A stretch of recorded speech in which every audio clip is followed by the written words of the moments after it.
Jadi nanti Bapak Ibu di saat mengamalkan ya surat Al-Muzammil, terus amalan dari asar itu sampai tertidur, membaca istighfar, memohon ampun, nanti bangun tidur kita bersyukur dan sebagainya. Siap-siap Bapak Ibu di makom tajrid. Dalam artian Bapak Ibu umpama punya usaha sendiri nggak ikut orang. Umpama punya jabatan tinggi, banyak pengikutnya.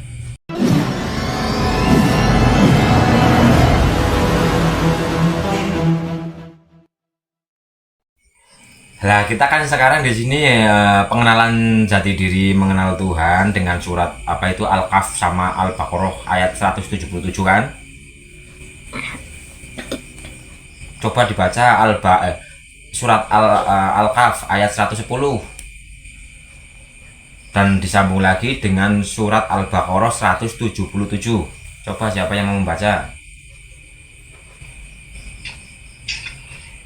Barang siapa yang menginginkan perjumpaan dengan Tuhannya, hendaklah dia berbuat baik dalam beribadah, tidak menyekutukannya, dan berbagi.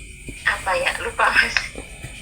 Makanya dibaca, kalau itu kan dihafalin. Coba dibaca Al-Kahf 110, surat terakhir sendiri, dan sambungannya surat Al-Baqarah 177. Ini pengenalan jati diri yang tunjukilah kami jalan yang lurus, jalan orang-orang yang diberi nikmat. Soalnya nanti ada sangkut pautnya dengan amalan yang biasa diamalkan. Ayo, siapa? Ya artinya nih mas. Ya. Katakanlah Muhammad, sesungguhnya aku ini hanya seorang manusia seperti kamu yang telah menerima wahyu bahwa sesungguhnya Tuhan kamu adalah Tuhan yang Maha Esa.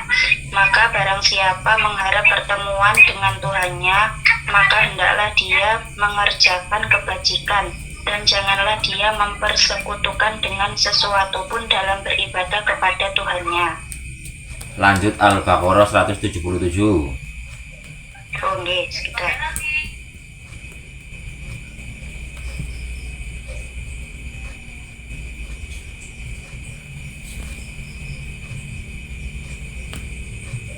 Satu tujuh tujuh ya mas. 177. Kebajikan itu bukanlah menghadapkan wajahmu ke arah timur dan ke barat, tetapi kebajikan itu ialah kebajikan orang yang beriman kepada Allah, hari akhir, malaikat-malaikat, kitab-kitab, dan nabi-nabi, dan memberikan harta yang dicintainya kepada kerabat, anak yatim, orang-orang miskin, orang-orang yang dalam perjalanan musafir, peminta-minta dan untuk memerdekakan hamba sahaya yang melaksanakan sholat dan menunaikan zakat. Orang-orang yang menepati janji apabila berjanji, dan orang yang sabar dalam kemelaratan, penderitaan, dan pada masa peperangan. Mereka itulah orang-orang yang benar, dan mereka itulah orang-orang yang bertakwa. Tuh. Kan sangat jelas ayatnya di situ. Untuk bertemu dengan Tuhan ya, kita disuruh untuk apa? Iman dan berbagi. Lah, berbagi materi, berbagi ilmu, berbagi nasihat, ya berbagi intinya kita dharma apa ya? Berderma.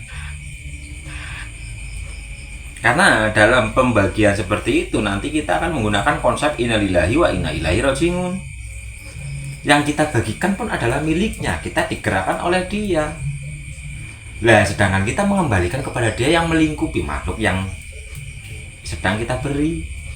Nah kita jadi menggunakan konsep innalillahi kan. Dan Tuhan sendiri sudah menyatakan, aku bersama orang-orang yang sabar, orang-orang yang kelaparan, orang-orang yang kedinginan, orang-orang yang tertolimi, dan sebagainya.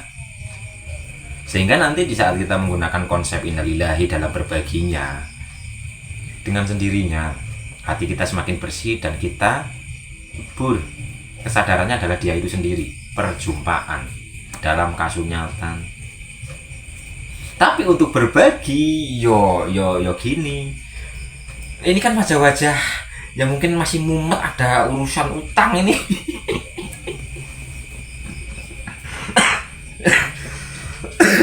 Nah, agar lunas hutang, amalkan surat Nuh ayat 10, 11, 12 itu baca. Terus ntar ayat Zud ayat 35, surat Zud baca coba. Kan jalur bumi.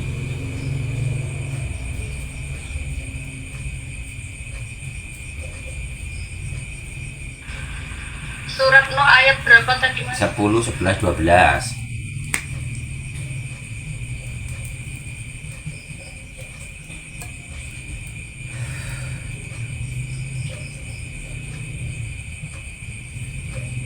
Banyak istighfar. Apa ya? Coba dibaca.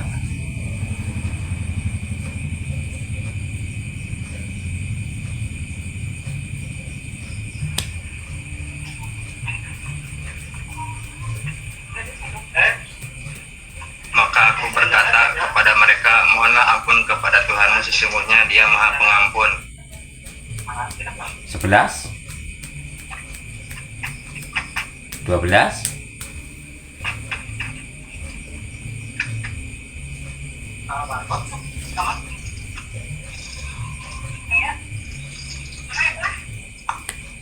Niscaya Dia akan menurunkan hujan yang lebat dari langit kepada.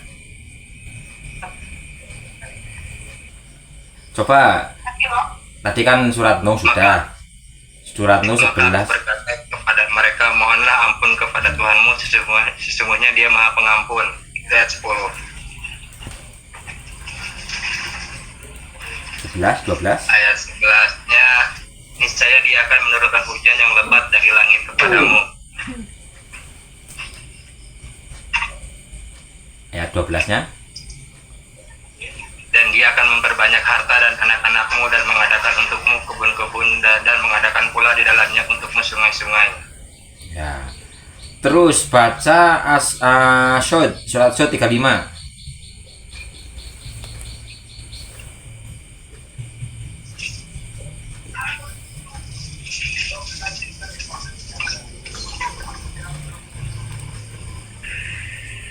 Nabi Sulaiman memohon ampun atas dosa-dosanya dan memohon agar Allah Subhanahu wa Ta'ala memberi kerajaan yang tidak akan pernah dimiliki oleh orang lain setelahnya. Dia juga mengatakan bahwa Allah adalah Maha Pemberi.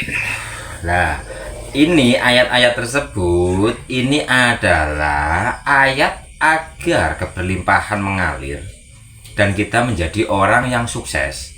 Ini yang tajrid. Di situ tidak ada perintah untuk bekerja. Tapi apa perintahnya? Mohon ampun. Di saat kita memohon ampun, maka Tuhan akan menurunkan air hujan dari langit dan memperbanyak harta. Tapi ini makom tajrid. Jadi nanti Bapak Ibu di saat mengamalkan ya surat Al-Muzammil, terus amalan dari asar itu sampai tertidur, membaca istighfar, memohon ampun, nanti bangun tidur kita bersyukur dan sebagainya. Siap-siap Bapak Ibu di makom tajrid. Dalam artian Bapak Ibu umpama punya usaha sendiri nggak ikut orang. Umpama punya jabatan tinggi, banyak pengikutnya. Tapi pesan saya satu, kalau sudah di makom tajrid tetap rendah hati, murah berbagi. Karena kita menggunakan amalan ini tujuannya kan satu, untuk perjumpaan dengan Tuhan. Yang surat Al-Kahf itu tadi, berbuat kebajikan. Kalau kita mendambakan agar kita berjumpa dengan Tuhan, dan berbuat kebajikan adalah iman dan berbagi. Dan cara agar ekonomi kita naik yaitu tadi surat Nuh Syud ayat 35, mohon ampun, beristighfar penuh dengan penghayatan dan pengakuan. Astagfirullahaladzim, Ampunilah kami ya Tuhan kami. Astagfirullahaladzim. Pikiran kita di saat lalai pasti liar. Kita sadari, kita mohon ampun, sadari ya Allah, ampunilah pikiran ini, karena pikiran ini telah liar. Kita akui, penuh dengan pengakuan. Di saat kita mengamalkan seperti itu nanti otomatis kok, karena janji Tuhan itu pasti. Janji Tuhan itu pasti. Makanya ini kan pengenalan jati diri dengan cara yang asyik. Termasuknya torekot ya Mas ya. Perjalanan.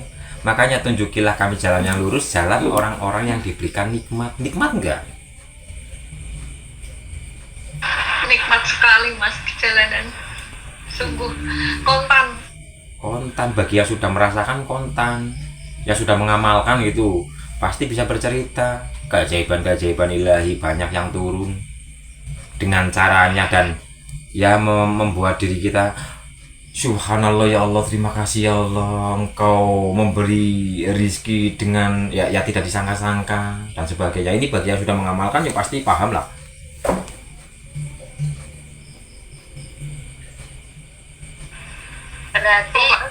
Berarti banyak jalan untuk berjumpa dengan Allah ya Mas ya. Di antaranya berbagi.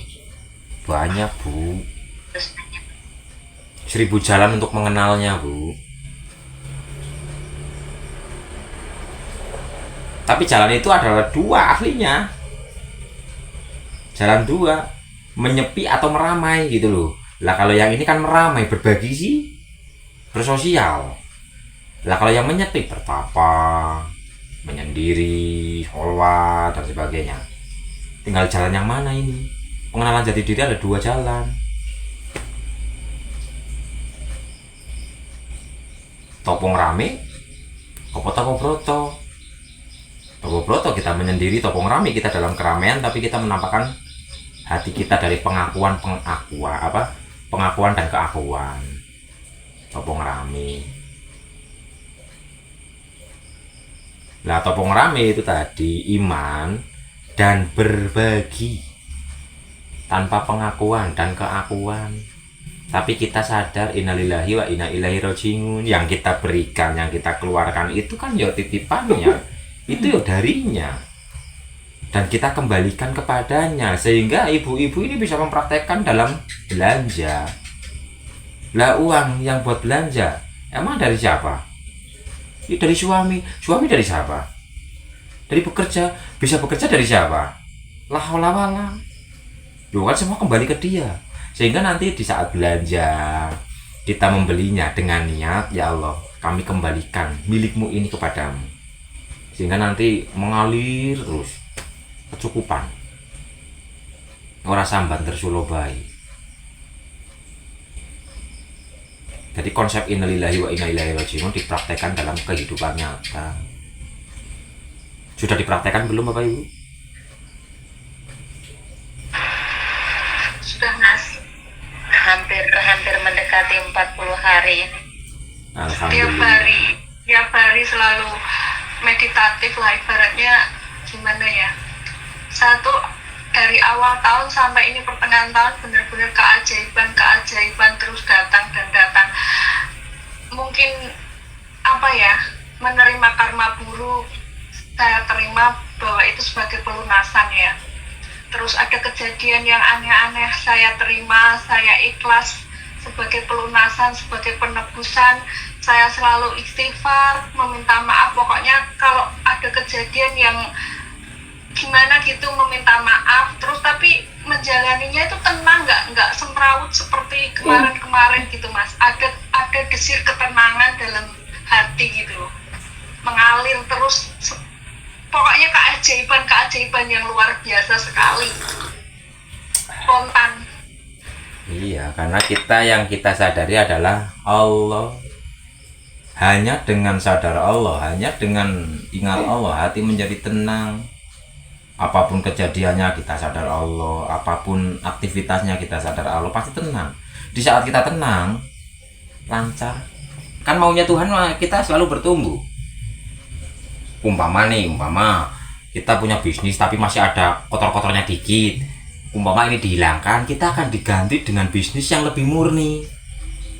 Kan maunya Tuhan gitu. Hari ini harus lebih baik daripada hari kemarin, hari besok harus lebih baik daripada hari saat ini. Maunya Tuhan kan fit dunia wal akhirat, sukses dunia, sukses akhirat. Benar sekali Mas Is, benar. Jadi terus amalkan, karena ini amalan makom tajrid, sehingga nanti mengalir, keberlimpahan mengalir. Kan di Zud tadi, ayat Zud 35, ya Allah atau ya Tuhan kami, ampunilah kami dan anugerahkanlah kepada kami kekayaan. Apa itu tadi ayatnya? Ya intinya gini aja lah kalau mau berdoa. Ya Allah ya Tuhan kami, ampunilah kami, anugerahkanlah kepada kami kekayaan berlimpah ruah, karena Engkau sang maha pemberi kekayaan. Poinnya di situ. Jadi kita tetap hadirkan Tuhan kita dimanapun dan kapanpun. Wis siap-siap dadi wong kepenak, tercukupi semua hajat, terpenuhi, asal mengamalkan. Amalkan, mohon ampun terus, yaitu amalan asar sampai tertidur. Maksudnya sampai mau tidur kita tetap beristighfar, mohon ampun. Karena gini loh, aktivitas pagi hari boleh jadi di saat kita beraktivitas kita bisa lalai. Kelalaian itu kan berarti merusak diri kita. Nah kita mohon ampun karena kita mendolimi diri kita, bahkan orang lain. Dari asar sampai malam mau tidur beristighfar, nanti bangun tidur alhamdulillah. Kenapa alhamdulillah? Kita berterima kasih karena tidur kita sedang diperbaiki.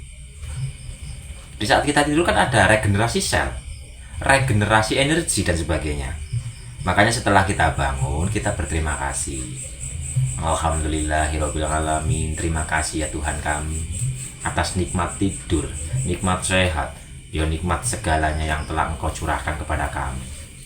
Amalkan dua itu dan bersiap-siap jadi orang yang sukses fit dunia wal akhirat, yang akan mengamalkan menjadi kepanjangan tangan Tuhan dalam berderma. Tuh. Karena perintah di surat apa itu tadi? Al-Baqarah 177, kita disuruh untuk iman dan untuk berbagi. Di surat Al-Kahf tadi, jika kita mau mendambakan untuk berjumpa dengan Tuhan, maka lakukan kebajikan. Tapi di surat Al-Baqarah 177, kebajikan bukan menghadap timur dan barat, tapi kebajikan adalah iman kepada Allah, kepada Nabi, kepada hari akhir dan sebagainya. Dan apa tadi? Berikanlah kepada siapa saja tadi itu. Kan berbagi untuk perjumpaan, sehingga nanti kita mengaplikasikan innalillahi wa inna ilaihi rajiun dalam kehidupan nyata. Kita menjadi kepanjangan tangan Tuhan fit dunya wal akhirat. Tuh, indah kan? Pengenalan jati diri itu indah. Jadi sebenarnya Tuhan yang menggerakkan diri kita untuk berbagi, tapi bonusannya adalah kita sama orang-orang nggak disepelekan lah. Padahal Tuhan yang menggerakkan diri kita, tapi Tuhan memuliakan diri kita karena kita digerakkan untuk berbagi. Sehingga Tuhan memuliakan diri kita dengan apa? Nggak dicaci maki oleh orang. Tapi kalau perjalanan yang bertapa, yang ini dan sebagainya, itu harus siap mental.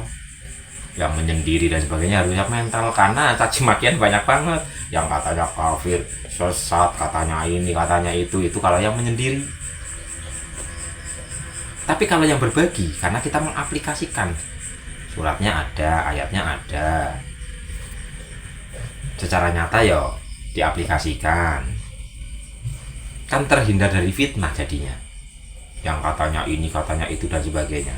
Tapi kembali lagi kepada pribadi masing-masing, mau jalan yang mana. Dua-duanya dipraktekkan ya bagus. Kalau umpama masih kan biasanya gini, pejalan ini biasanya masih ada yang di fase disendirikan, umpama nih mau keluar males, ya udah nikmati saja. Ada yang keluar dengan seperti itu tadi, ya udah nikmati saja. Jadi kembali ke pribadi masing-masing. Dua jalur ini benar semua, nggak ada yang salah.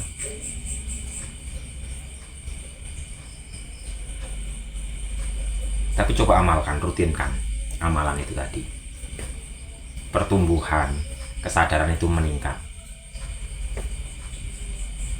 Pertumbuhan kesadaran, kesehatan, keharmonisan, keberlimpahan, ketenangan, semua meningkat.